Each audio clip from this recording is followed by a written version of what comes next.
forget, it ain't the first 48 with 60 minutes.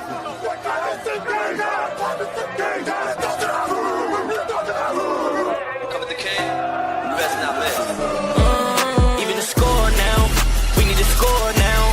Back on that wall, when you hear that call, you know it's going down. We play from beginning to ending, you know how we finish. Turn to the bank, gotta handle our business. We need the ball, so it's time to go get it. Play with your heart when you hit, make it cool. You know I'm with. You come to the bank and get out of line, we sending a blitz. Say who you with? You know I'm with. That purple and black, and when we attack, you know what it is.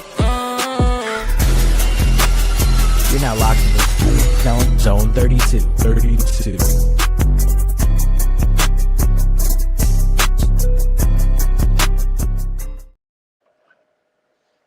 And there it is. Ladies and gentlemen, welcome back to another episode of the Zone 32 podcast, episode 172. We have a trio tonight. My name is Jake. His name is Drew. His name is Will. Say what's up to people. What's up? Shut the fuck up. We got a win to recap because AFC North is officially a two-team race, and the Bengals are deader than Tony Soprano. The Ravens beat the Bengals 24-0, officially ending their season by the defense pitching its first shutout since the Titans game in Week 18. Defense sacked Joe Burrow 3 times, picked him off twice, and returned the second pick for a touchdown. So, Drew, I'm starting with you. How well does bullying work? Pretty well. I mean, even over the course of the game, I had 3 takes that I just got shoved right back in my face for, being wrong. I was like, I'm sick of Gilman. He sucks. And then all of a sudden he played the game of his life. I at one point said, like, get Kyle Van Noy off the field. And then he has the pick 6. I forget what the third thing I said. Oh, the Rasheen Ali. I was, bitching about running a third down screens to Ali. And then he takes one of those on a third down. So, it was a good game overall. You had a couple Zay drops that were bad. One of them turned into a pick, and one of them was because he was he's a midget, and it was in the corner of the end zone. He couldn't reach it. Not great. Still hit his hands.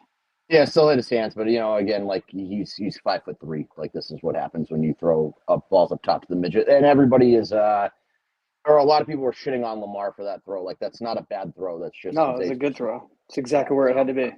Yeah, again, like it wasn't a perfect showing by any stretch of the imagination, but it was exactly what we needed. The defense came out, did their job. The offense did well. They didn't run a lot of plays either, which was kind of weird. They barely had the ball in the fourth quarter. Bengals had a couple long drives that ate up a lot of clock. I think the Ravens lost like 40-20 in the time of possession battle. And, the Bengals had a couple drives that they were, they chewed up a bunch of clock, but they just couldn't get anything out of them. So, hats off to Zach Orr. I think I specifically said on the podcast last week, I don't think that he had it in him to come out in a spot like that and, call a good game, but he absolutely called a good game. So, not a lot to complain about this week. Daniel Flaley still sucks. Whatever, he's still here. Whatever, Voorhees is terrible. We can do that, the same song and dance to death, but the reality is like we won an important game and now everything's in our hands. So I like it. I'm happy with the game. I'm kind of bought back in on who the fuck is Jetty P? Wait, what is this?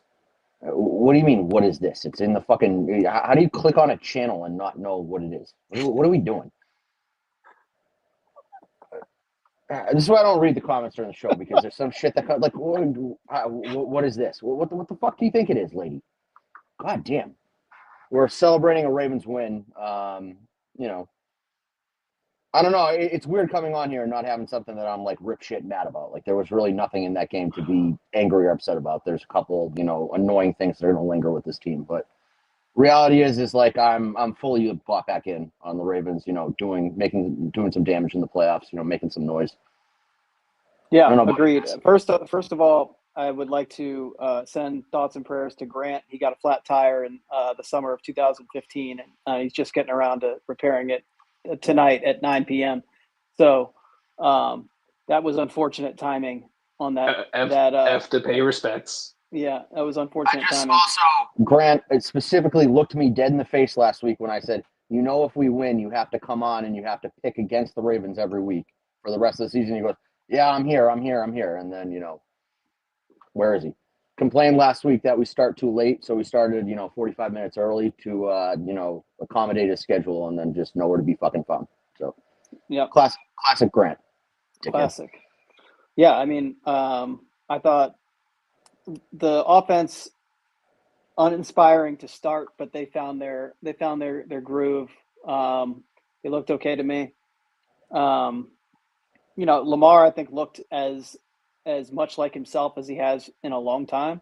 So he was willing to run the ball when he had the opportunity. He didn't. I think there were times where he maybe had a little bit more he could get, but I'm okay with him getting what we need and then being safe about it. The defense, you can't say a bad thing about the defense. Like you said, Zach Orr called a perfect game in terms of what needed to be done. Special teams looked pretty good.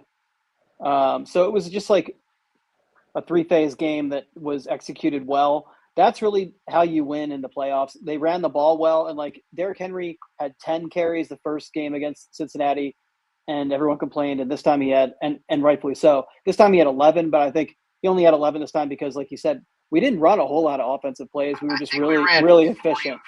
41 41. plays. Yes, And- to 73 for the Bengals. And what did they run with Huntley under center? Did they run 4 plays? I don't remember. So, I mean, you got to take those out because that game was out of hand at that point. Like, it was just. No, I think he only came in for one. I think he only had one snap. I think he just knelt the ball. He handed the ball off after there should have been a warning. But I think he ran. I thought we ran 2 plays for the 2-minute warning, but I could be wrong. Well, but regardless, No, you're right. Whatever it was, I mean, I think Derrick Henry carried the ball an appropriate amount for it. Like I said, we were very efficient moving the ball outside of like the first 2 possessions. The turnover was bullshit because Zay bobbled the ball and it turned into an interception. So like, again, like I feel like there should always, this is one of these things every year we're going to talk about this, but there should be a different stat category for turnovers that aren't the quarterback's fault. Like Lamar Jackson over the past 2 seasons has had like 9 interceptions total, maybe. And I think 6 or 7 of them have hit off his receiver's hands and count as drops that turned into picks. So like, I just feel like it's unfair to penalize the quarterback for those, but that's a whole other conversation. But they were really efficient. Derrick Henry was super. I mean, I think he averaged 9 yards a carry or something like that. Keaton averaged like 11 yards a carry. I think Lamar averaged 9 yards a carry. So like running the ball in general, super effective, which we've all been saying is what we should be doing. And then when you're running the ball that effectively, then it opens up the pass game. He had 136 yards passing in the first half, which I think is like the most he's ever had in one half of any game ever, or in the first half of any game ever. So that's just kind of a blueprint for how I don't even what I said 6-7. Did I say that? Can you now that Zamboni's back, what the fuck does that even mean? Nobody knows what it means. Like, where is it from? Like, why do I see it fucking dumbass everywhere? Children talk about it. But the big thing is this: if we play the game like we played on Sunday, where we run the ball, we set up the pass, we play good defense, even when we're put in kind of bad spots, and we play special teams at a level where it's just doing what it's supposed to do. It doesn't need to be great, just can't be bad. Those 3 things happen, we're going to win games against good teams. This isn't a good team that we beat, but we beat the shit out of them. They have what a lot of people consider to be a top 3 to 5 quarterback in the league. And he looked like ass. They have probably the best wide receiver in the league, if not number 2. Brilliant game plan on Chase, by the way. Accepting that Jamar Chase is going to get 8 to 10 catches and 100 yards, but that you're limiting him from the big play is exactly what you have to do with him. You have to. So long as you don't let him get 203 touchdowns, it's okay. Right. And he didn't even get in the end zone. I mean, nobody did. He's that good, that he's gonna get his yards and he's gonna get his catches, and as long as you can limit them and stop the big plays, like it's fine. It's not gonna kill you. It's the same, from a basketball standpoint, it's the same thing that people used to do to Kobe back in the day. That Kobe's gonna score 40, but Just don't let anybody else beat you, and you're fine. When you talk about bend not break, that's what it should mean. Like Right. you got a guy on the other side of the field that can really hurt you. So it doesn't really matter if his box score looks good and he has 11 catches for 120 yards, as long as he doesn't have, like you said, a catch for 40 yards and a touchdown or 80 yards and a touchdown like he's done to us in the past. So like just limiting his damage to chunks and not letting it turn into big plays. He almost broke one for a big play, but again, like almost doesn't really fucking matter. It's bend not break. So the defense in general played really, really well. And like you said, the game plan to just limit the damage that Chase can do was exactly what we needed. I mean, going into next week against the Patriots, they don't really have a guy. I mean, like Diggs can I don't think he can take over. He's not that guy anymore. No, he can't take over a game anymore. He can be dangerous, but like at the same time, as a whole, they don't have the same like quarterback wide receiver combination that strikes fear into people. They're a better team overall, obviously, but I just think a better offensive play caller too. Okay, so again, I mean, this is probably me being somewhat jaded and somewhat like I'm getting like PTSD flashbacks to the Dynasty Patriots. They're not that good of a team. They really haven't played anybody. They're missing a lot of key pieces on defense, and the Bills put out the playbook there for offense. Is that if the Bills didn't give up a couple of huge runs, like that's a totally different ball game. If you hit Drake May and you play physical with their wide receivers, they really don't have a guy that's going to get open.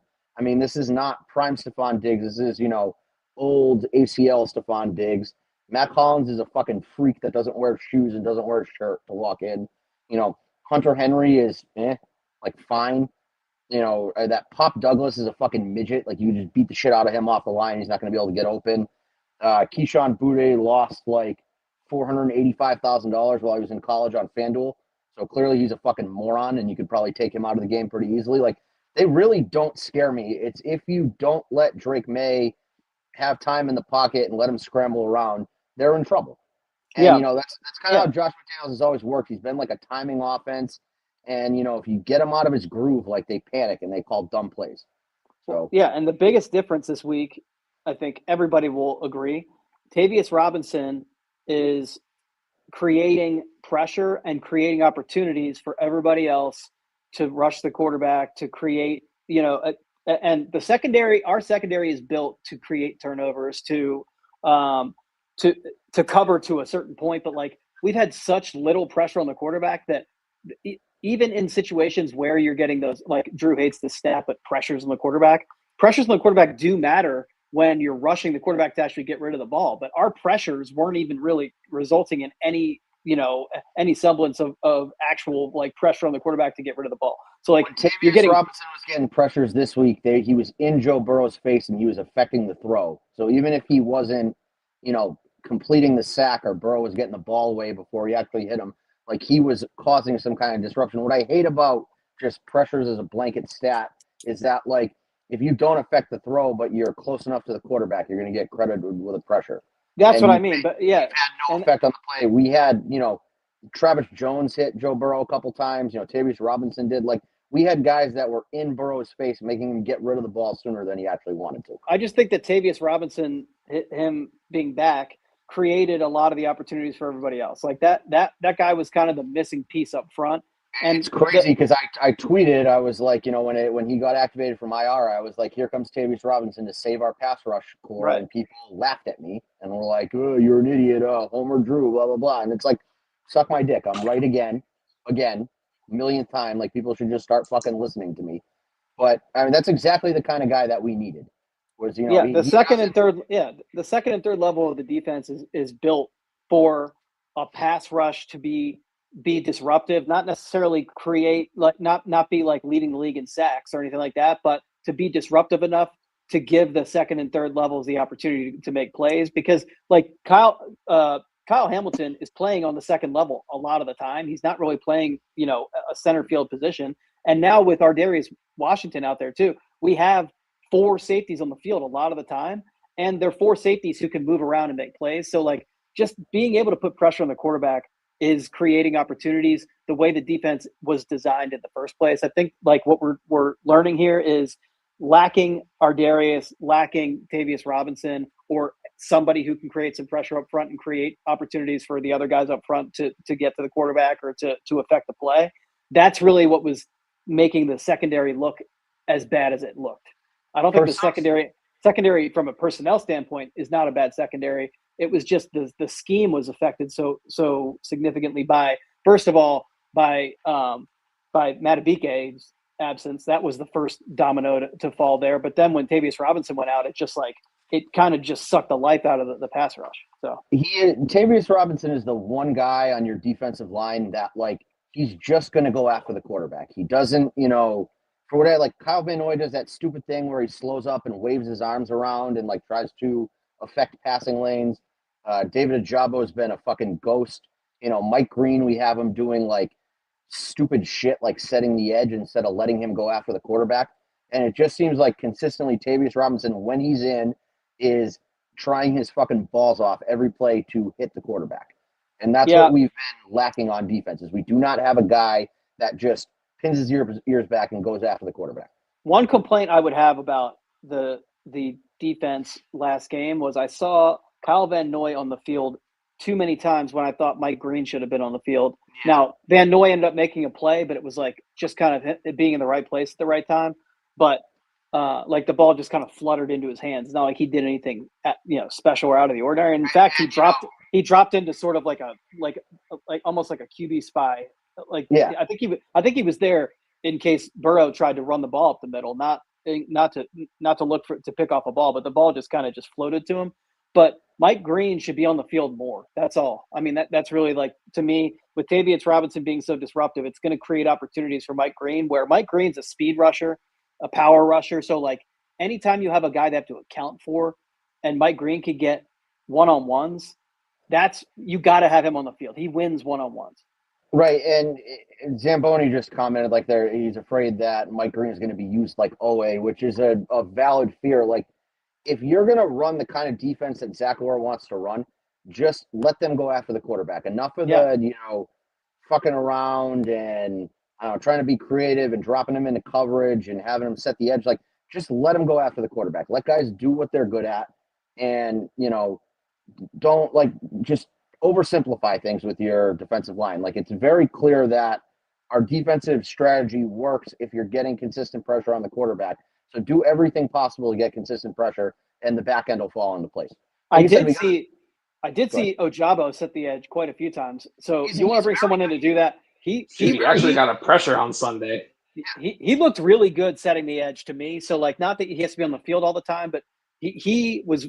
Anytime he was within arm's reach of the ball carrier, he was putting a hand on him and he was slowing him down. And one time I saw him reach out and just grab him with one hand and stop the play altogether. So I would like to see him in those situations more frequently.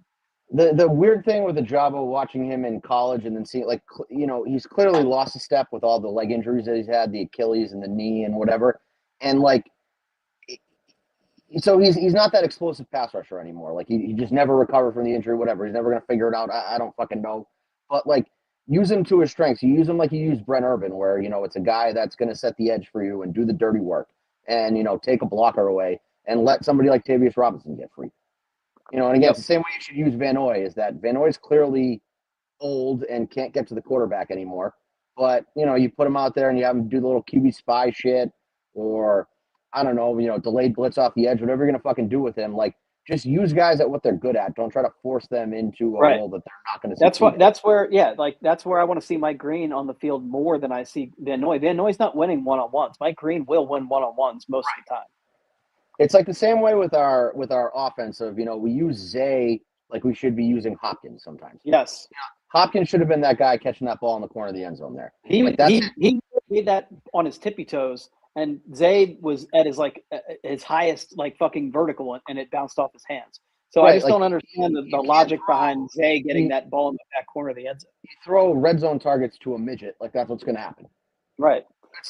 Zay is what he is. There's a huge debate online right now how much you're going to pay Zay Flowers, which I think is fucking stupid on a lot of levels. But my biggest issue with Zay is that he's not a contested catch guy. He's not a deep ball guy because he's small. No, you got to get him into some space. Now, if you give him a little bit of space, he can find a seam and go. But if you're going to use him in the red zone, you have to run like a rub for him where he's going to like come underneath the play and you're going to hit him across the goal line. You can't send him to the back of the end zone. You're not going to get the ball. There's just not the window's not going to be there for him. You're also putting Lamar in an impossible spot there because you're asking him to make a throw. When you're making a throw in the end zone like that, you're throwing to a spot. You're not, Right. really throwing to a wide receiver.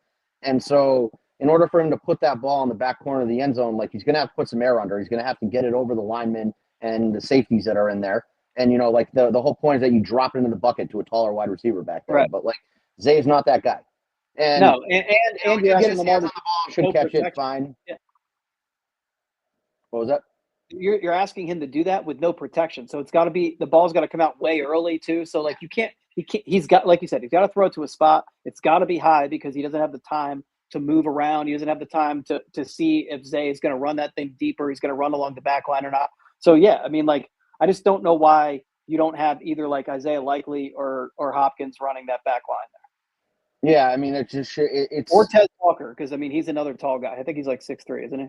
Yeah, he's 6'2", 6'3", something like that. 6'2". He's big. He's But big still. enough that that's a play that he makes. But yeah, and it's that has been my biggest gripe with Todd so far this year is that he keeps, he calls the right play, but he puts like the wrong guy in the spot. If that makes sense. Yeah. He's dialing up plays to deep balls to Bateman, who quits on every deep route and doesn't read the ball well, and then he's not using Zay properly, and I don't think you should just spam screens with Zay. Like I think you can do some more intermediate shit with him. Especially this week over the middle of the field, the Patriots are fucking awful, and like so that's a Zay spot. A lot of like crossers and slant routes and things that he can get some yak on. I don't know. I just that is the one thing that bothers me with Todd is I feel like he does not play to the player's strength, but maybe that'll come with time, and maybe this is the week that we put it all together. I don't know. Again, it's hard to complain about a 24-0 win. Like yeah, we're trending. We're certainly trending in the direction we want to be at the right time, and like from the. I mean, I don't know if Jake wants to like segue us into the Patriots here, but like, the Patriots had won 10 straight games, I believe, right? So they just lost. They lost a game that they were winning by 21 points to Buffalo, who's now up their ass. Like Buffalo has a great shot at taking that division at this point.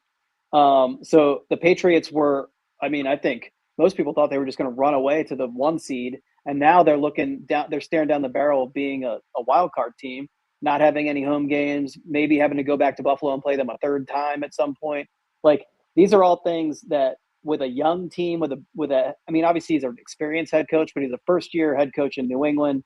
It's potentially something where they peaked way too early and now like the bottom's going to fall out. Cause like you said, they're missing some guys. They're young. They're not a complete roster. They're ahead of schedule, all those things. Like they kind of remind me of the Commanders last year. So like there's no shame in that. Like I didn't think they were going to be a winning team. I thought they were going to win like 7 games. So like they're way ahead of schedule, but I don't think they're a great team. I don't think they are what their record says they are. And I think they're very beatable in this moment coming out of this loss. And the Ravens are on the other side of it on the upswing and know they need to win all these games, especially this game and especially the Steelers game in week 18. Like if there's a game to lose, it would be the Packers game. Obviously that shouldn't be the mentality, but like winning these 2 AFC games that we have left would basically ensure that we go to the playoffs and win the AFC North. So they're very motivated. It's a home game. They're 3-5 at home this year. So that's another thing I think like from a pride perspective, we're going into this and there's no way that they can feel good about the fact that they are going to have a losing record at home. So yeah, I mean, like, I think things are setting up and it's another primetime game. So they have an opportunity to sort of like right some wrongs. They've looked really bad in primetime this year. So yeah, I mean, like, I think the timing of it definitely is in our favor.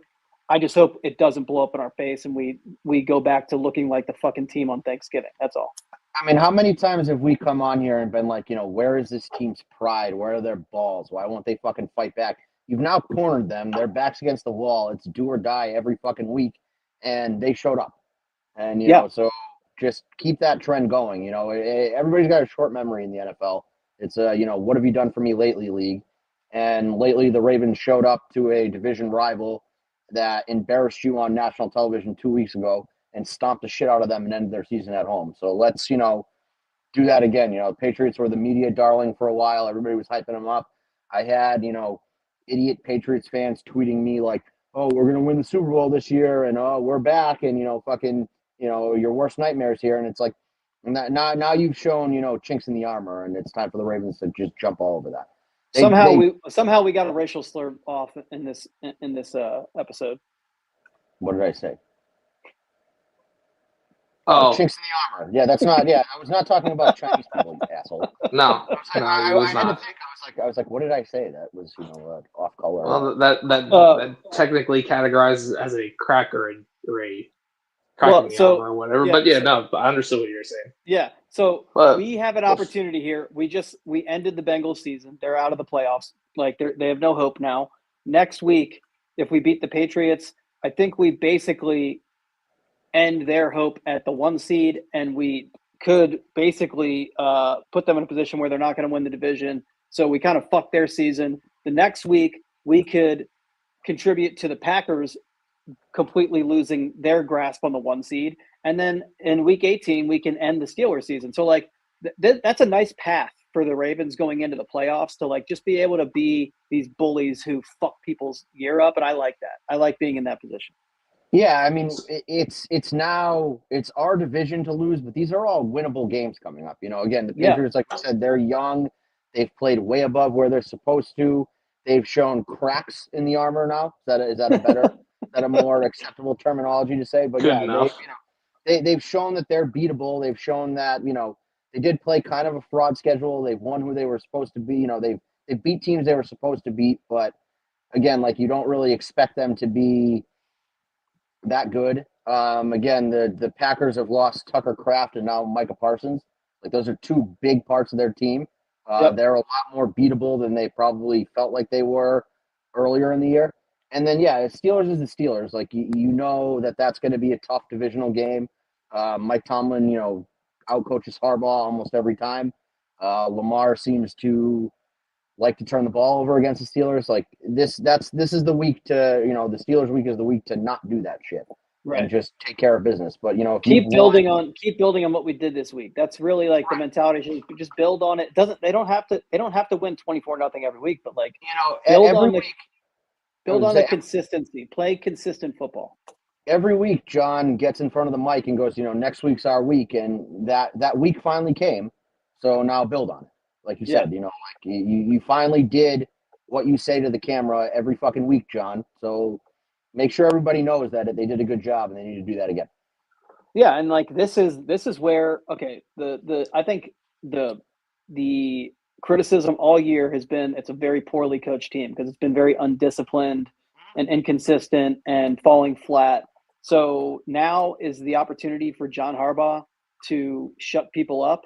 And I mean, you can't undo what has been done, but we came out and we beat the Bengals, who embarrassed us on Thanksgiving in a pretty embarrassing way and ended their season. Okay, now if you can get the team to keep on moving forward on that and come out every week, like I said, and be consistent and play, the one mistake they made, I don't like it. That was a one player making a mistake. That wasn't that you can't really blame that on coaching or on anyone but Zay for being, just butterfingers there. So like credit to the Ravens, they shook it off. Typically when we have stupid shit like that go against us, we then compound mistakes and fall apart. And they did not fall apart. They stood tall and play calling gets really stupid. Yeah. So like they don't just fall apart in execution, they fall apart in play calling and everything else. So like, so if they can put it together down the stretch, then you got to give credit to the coaching staff for keeping them focused and to getting them on track.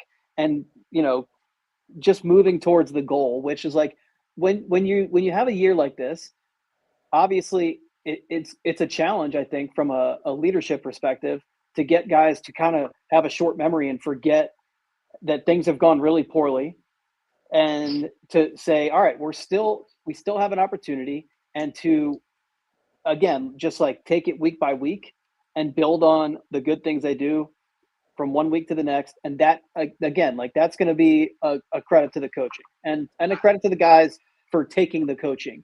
So like, it's going to be a full team effort, but I will give John Harbaugh credit if he can make this happen. All year he has, kind of pushed the relax and we'll come together and figure it out narrative. And we've killed him for it because they have not come together and have not put it together. But they finally did it. They finally, backed up the words that he said all year. So I would say just keep pushing the same messages you've been pushing because it obviously worked this week.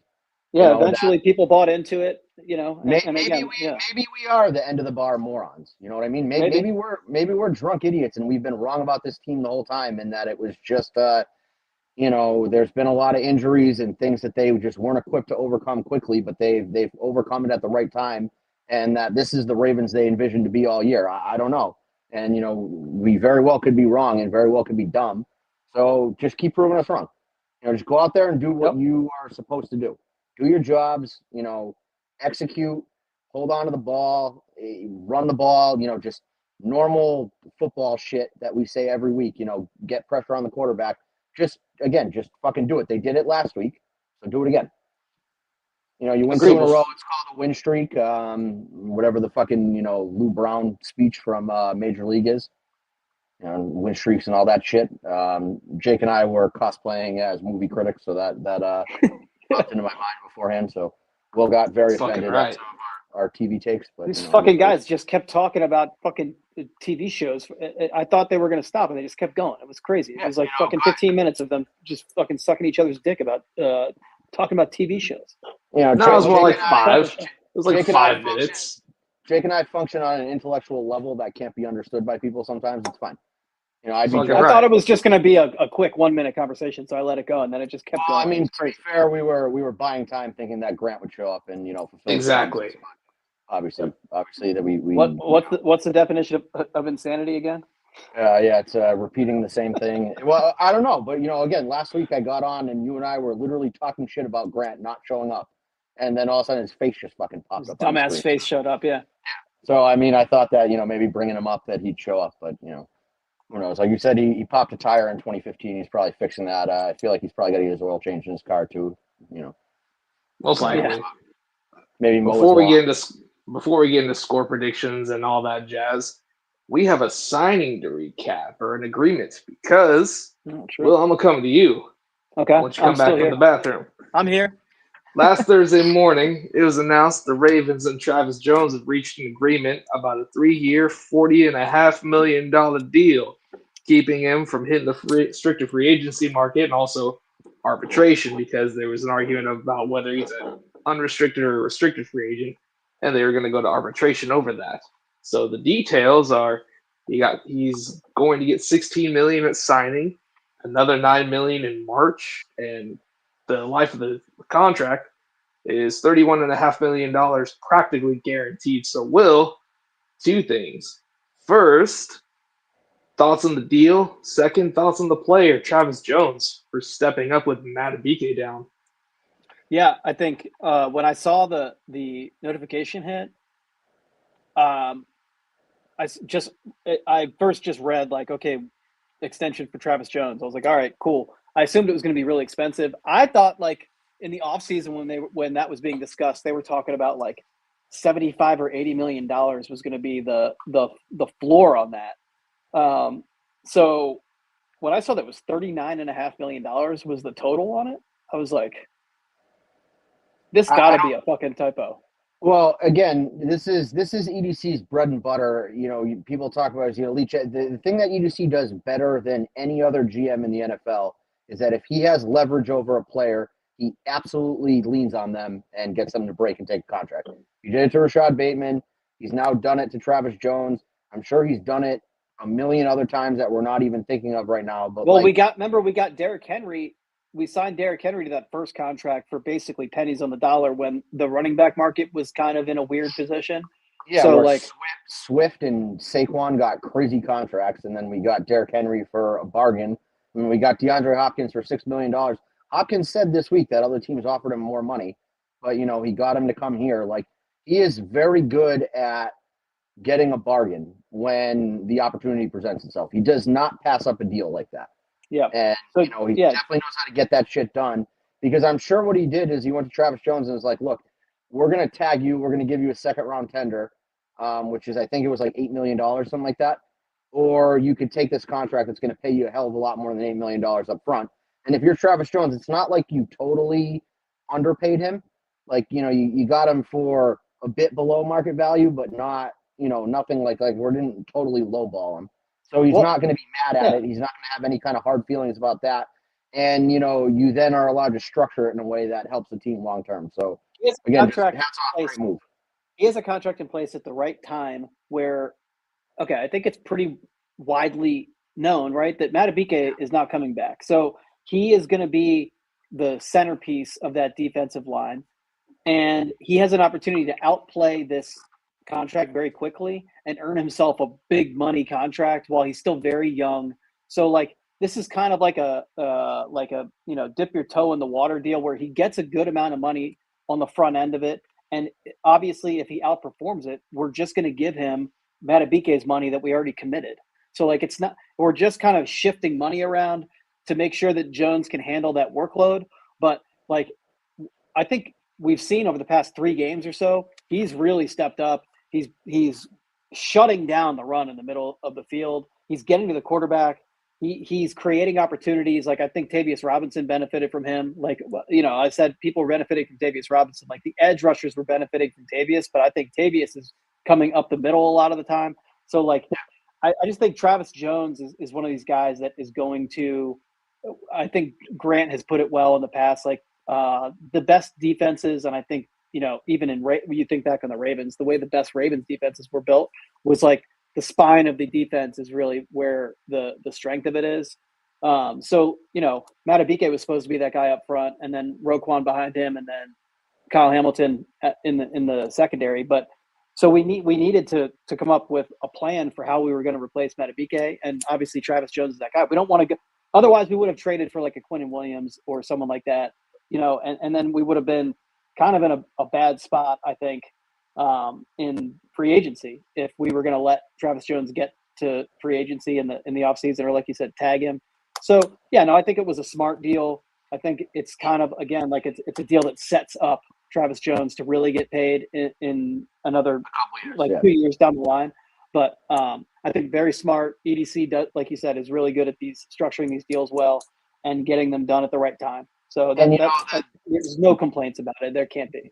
The knock on EDC from the loudmouth idiot contingent of our fan base is that he does not invest in the trenches. But yet again, he is here investing in the trenches. So, nobody can complain about that. If you didn't extend Travis Jones, if you didn't keep him here next year at least, you were going to be stuck in this weird spot of you have to draft a guard early and you have to draft defensive linemen early. And you're going to run out of premium picks and guys still on the board to draft at that point. Right. You can't go into the draft needing, an interior defensive lineman and an interior offensive lineman. I don't think we're going to draft a guard. Just, I don't know. We don't want to go down this road right now. I think we're going to do what we have done in the past, and we're going to get a free agent or make a trade for a guard. I just don't think that you can do that anymore because that's what we've tried to do, and that's why we have Andrew Voorhees and Daniel Falele starting. So I think you got to, whatever you do in the offseason, you have to really. I disagree. I think it's the opposite. I think if we had re-signed Zeitler, then we wouldn't have at least one of those guys starting right now. So I hate the Zeitler narrative. I mean, I can go off on this for hours. The guy thought he was going to retire and told the Ravens that he couldn't play 17 games anymore. He said that he physically wasn't able to guarantee. And so it's you can play this revisionist history. And, he went to the Lions and he went to the Titans and he's played since then. But, in the moment, you thought that Kevin Zeitler was done and that you needed to move on from him and get somebody, to fill those shoes. Fine. Falele was not the guy to do that. Whatever. I wish that we had re-signed Zeitler and gotten 12 or 13 games from him and then had to deal with Falele or Voorhees or both as plug and plays in that event. But I think it's more likely that because of what we're seeing with Falele and with Voorhees that we see Emory Jones kind of emerge into a starting role, and then we go sign a free agent or make a trade for a veteran who we can rely on for 2 or 3 years on the other side. That's, I think, is the more likely route, personally. And have him be a mentor for Rosengard and help him develop some more. Whatever we do, you cannot go into next year with those two guys starting. No, Reality is you should not have either of them playing right now. We are where we are, and John is who he is, and he's not going to move off of that. And I hope that they can continue to overcome just the absolute worst guard play in the NFL. It remains to be seen if they can do that. But that's like, that's where we're at now. We're like you said, we're where we are. Win the fucking games, and then we'll figure out guard in the offseason. But yeah, agreed. Yeah. Have you addressed? Fuck you, Naldo. Travis Jones extension was needed. It was well structured. There's nothing to complain about. And like you said, I mean, the EDC doesn't invest in the trenches narrative is very flawed. We drafted Madubuike and extended him. He had a catastrophic injury happen. You don't just have someone waiting to replace a guy like that. And luckily, we have a guy who potentially could kind of fill those shoes to a degree anyway. And we have drafted several pass rushers. Maybe they haven't turned out the way we hoped they had.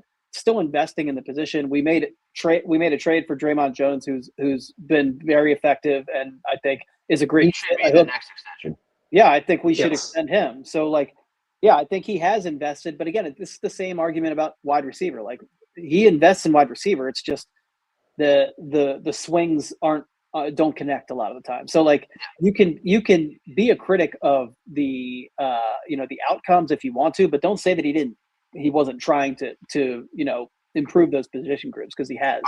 Our fans use terms like wasting the window and things that make it sound like the Ravens are not trying to address these positions of need. And the issue has always been the lack of execution, not a lack of an effort.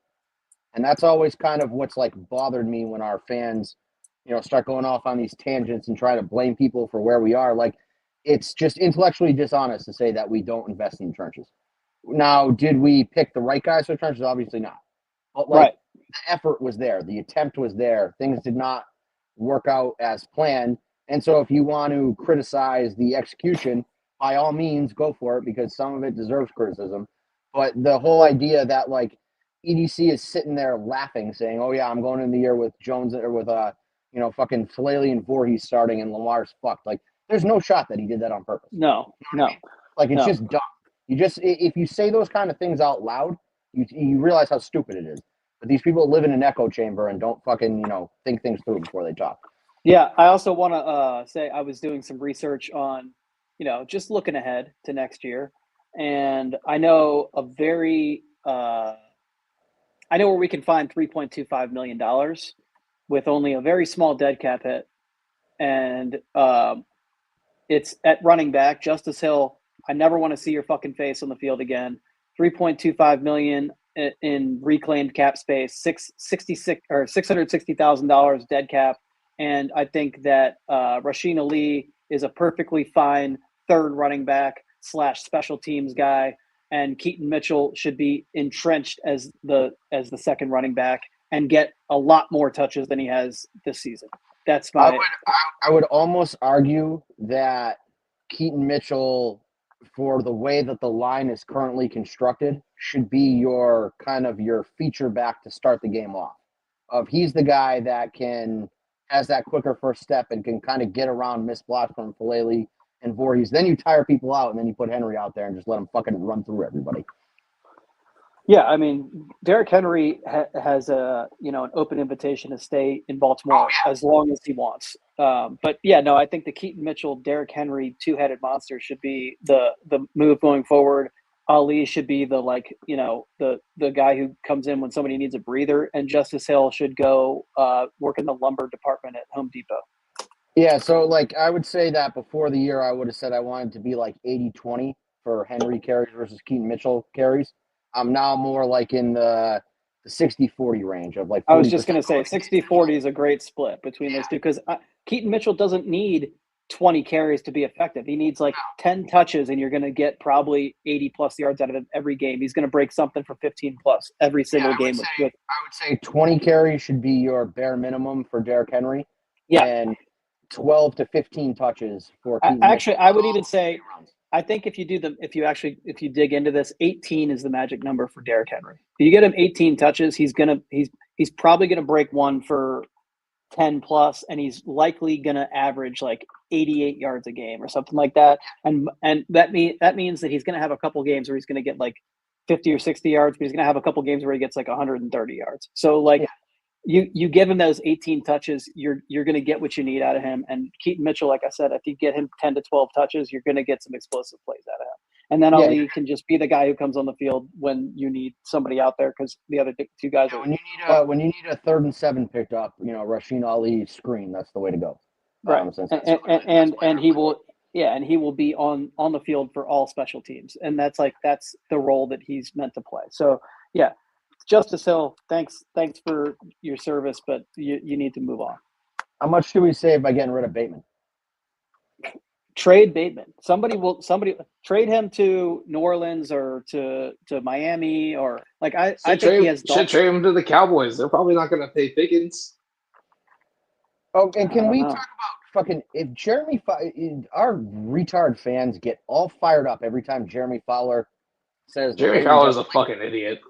That dude knows nothing. Right. He is a Steelers beat writer for ESPN. He doesn't know jack shit about the Ravens, but he puts these fucking things out there, and our fans What did he put out? I don't know. What did he put out? That we were going to sign Pickens for $40 million a year or something retarded like that. No yeah. I know, but and again, then our fans are like drooling over, Pickens and Zay and Tez Walker, what a great threesome. And it's like, George Pickens is thanks. never... That dude's got an on-off switch. Just like Randy Moss did, but he's not Randy Moss. Well, yeah, he's Randy Moss attitude with fucking not Randy Moss skill. Is really exactly. I think he's Randy Moss attitude with like Hakeem Nick's skill. You re-sign Hopkins to a 2-year deal. It's basically a 1-year deal, and you just keep doing that until he kind of the wheels fall off on him. He's another guy. It's like he's kind of like, I mean, Derrick Henry still is way more effective than he is, even though I think Hopkins is still a very good player, but. Derrick Henry's like a top 3 or 4 running back in the league, and Hopkins is like basically a very high end wide receiver too, in my opinion. If we had used Hopkins correctly all year, he houses that catch that he had. Oh yeah, totally. He gets the ball in space, and he's like, I haven't done this in fucking 2 years. What do I do? And then he ran. He's like Ricky Bobby when he's given an interview. What do I do with my hands? Yeah, he was like, oh, there's all this space. Well, I don't know what the fuck to do. But yeah, no, I think you don't need to. The Ravens are never going to go sign a fucking free agent wide receiver for $40 million. That's crazy.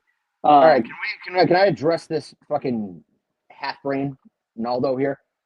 Why would they sign George Pickens? Like, let's be serious here and be adults about this. Like, I understand you all have this weird love affair with George Pickens because we didn't take him in the 2nd round fucking 5 years ago. It's not going to happen. He's going to get too much money. We're not going to sign him. He's just not. You know who's going to sign him? I'll tell you who's going to sign him. San Francisco. Yeah, I mean, I could see. Actually, yeah, they probably will. Yeah, that makes perfect sense. There's plenty of other teams that I could see paying George Pickens. We're not one of them. This is not even never a Pickens guy. Well, and then here you are. Drew hates Pickens. What guy have I hated that we've actually signed? Like, what narrative have I pushed that, you guys all do the Calais Campbell shit every year. We haven't gone and gotten him. We haven't gone and gotten fucking, Matt Judon, who you guys were all jerking off to. Like, we don't go get guys that I hate. Because normally I kind of understand where this team's coming from when they're going to make moves and not make moves. I don't like this whole wide receiver one thing. I don't know that the Ravens offense is like a wide receiver one dependent offense. It never will be. It's never going to be a 32. There are 32 wide receiver ones in the NFL. Zay Flowers is better than 15 of them. And people mistake wide receiver one with an X receiver. We have an X receiver. His name is DeAndre Hopkins. An X receiver is a guy who can win one-on-ones, who can catch contested balls, who you can rely on a 3rd and long. He does all those things. Now, he's not CeeDee Lamb. He's not fucking Justin Jefferson, but it doesn't matter. The skill set is the same. It's just the usage, like a wide receiver one usage, is not like you don't go pay a fucking a free agent $40 million. It saves top 10 in targets, catches, and yards. Like, the fuck more do you want from the guy? Right, exactly. But like he doesn't profile like those other guys. So he's not wide receiver one. Like people are again, they're just mistaking the position for like the title. And again, it's like that's not how this offense works. It's a volume offense. Like it just the ball gets spread around. The guy who's going to probably see the most like high value targets. Like I know Zay sees the most targets by volume, but like the most high value targets are going to be tight ends in this offense. It's just that's how it works. That's how Lamar plays football. I mean, so you build an offense for your quarterback, not for Madden. Not for Madden or narratives or fantasy football, whatever fucking retard reason you guys all want. Exactly. Ravens fans are in love with the idea of how other teams do things, and the fact of the matter is, right. But the fact of the matter is, name 5 other teams that have a better shot at winning the Super Bowl every single year. You can't. There's just not. That doesn't exist. So like, obviously, we're doing something right. Now, and I'll take you can argue. Farther. So the only team that's won a Super Bowl in the last couple of years that has elite wide receivers, it was the Eagles. The Chiefs have not had elite wide receivers in a long time. I mean, Patrick Mahomes is throwing to fucking track, guys who like commit huge vehicular crimes, or Hollywood Brown. Like he's not. They don't have top end wide receivers there. And then like who else? The Rams had Cooper Kupp that year, but that was it. They didn't really have any other wide receivers that year. It was just Cooper Kupp. Since they've gotten Nakua, they haven't won. So since they've had, this elite wide receiver duo, they haven't won. So I don't know, man. Our fans drive me up a wall because it's this weird fucking hypothetical bullshit that they always fucking pull of like, oh, it would be so great to have this, Justin Jefferson. Yeah, I'd love to have Justin Jefferson. That would be fucking awesome if I had Justin Jefferson on the Ravens. It's not going to fucking happen. We don't go get wide receivers also, like that. Has a team with Justin Jefferson on it ever even won a playoff game? Because I don't think they have. No, they have not. They have not. He was on that Vikings team that lost to the Giants. Did they win like a playoff game last year? No, they lost. Remember Sam Darnold? Yeah, that's right. And then they had like the worst game of his life. I thought that was a wild card against the Rams. No, that was a wild card against the Rams because the next week was the Rams and the Eagles in Philly. They got shit luck because they went 14-2, but they didn't get the 1 seed because the Eagles got the 1 seed, right? No, it's because the Lions won the division. Yeah, the Lions. Yeah. So they had to go to LA to play the Rams. Or actually Arizona because the Palisades fires are happening then. Because Gavin Newsom's an idiot. But so anyway, let's before I get on my tangent about that guy. I thought we were gonna have a Jake moment there. I didn't think he was gonna be able. We were this close, but I got to segue because finally, Sunday at the Bank is the last regular season home game for the Ravens. And under the bright lights of Sunday Night Football, it got flexed from the 1 p.m. start to the 8:20 p.m. start, and they're playing host to the Patriots, who for now are first place in the AFC East. See if they keep that, but I think we're all going black jerseys, purple pants, right? I am. I am too. So that makes that unanimous. I'll assume Grant's going black jerseys, white pants because he's a terrorist that doesn't show up to his own podcast. We're just going to assume that. Trippy texted me that he wants me to say that we're going to wear light purple pants this week. This is the week we break them out. So we're breaking out the white, purple, lavender pants this week. Dark purple jerseys, light purple pants. That's Trippy's pick. But yeah. Jake, do you want to go first for the score? Yeah, I'll go first for the score. Score and bold prediction. You know what? The Pats are a scrappy team and all that, but I'm going 27-17.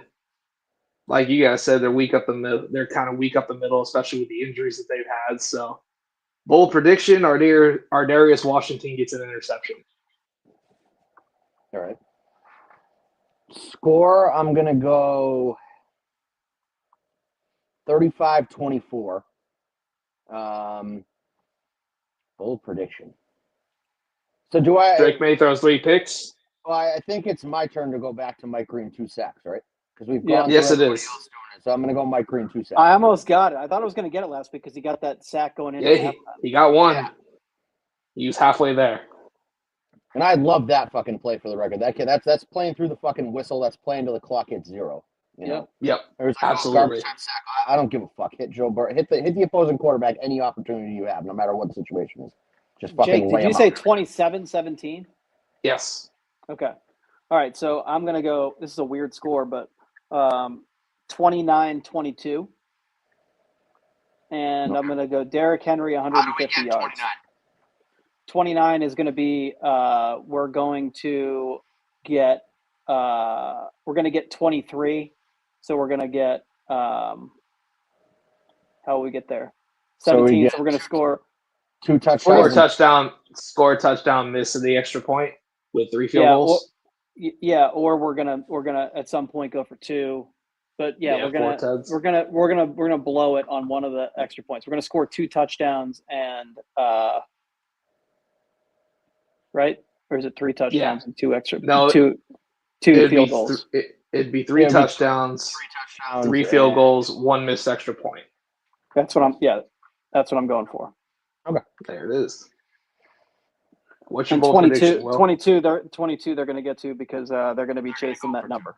Yeah, they're going to go for 2 and get it at the end when it doesn't they're going matter. to kick 5 field goals and maybe score at the end. It's basically going to be a 2-score win by us. They're going to score a late touchdown to get within 7 and then not get the onside kick, or they're going to kick off and think they can stop us on defense, and that's not going to work. But either way, 29-22 and Derrick Henry 150 yards. There it is. We're just going to assume Grant's going to pick, 40-20 because he loves Drake May so much. Drake May's going to throw 19 touchdown passes and whatever. We're just going to go ahead and assume that, and he's taking black jerseys, white pants. North Carolina football is so great. I'm Grant. That's right. That's right, Grant. You don't have a soul. You're a ginger. I'm a part ginger, so I'm a fragment of a soul. So there's a difference between the two of us. There you go. But final thoughts before we end this. Fuck the Patriots. Fucking let's just kill them. I don't need to deal with the Patriots winning this game. So if Ravens care about my mental health, they'll fucking win in convincing fashion. If anyone is going to be there, me and Drew will be there. Maybe together. There it is. I haven't decided it. Yeah. Before I end this, I'll just put it out. Shout out to Ardarius Washington popping his Achilles in, was it April or May? And then coming back to play. Crazy story that Jeff Z drove into the game too. Again, so that's right. With him out there, the defense was hitting. They were a lot more physical than they had been in the past few weeks. So shout out to Ardarius Washington. If you're going to keep one of those 2 safeties, keep them over Gilman if you can reach a number. So anyway, that's going to do it for this week. We'll be back to discuss this, that, and the other. Maybe Grant will fucking show up. Maybe not. Who the fuck knows? Maybe he'll have another water leak in his basement from 1999. But meanwhile, it's time for me to die. I'm not doing this to you. See ya.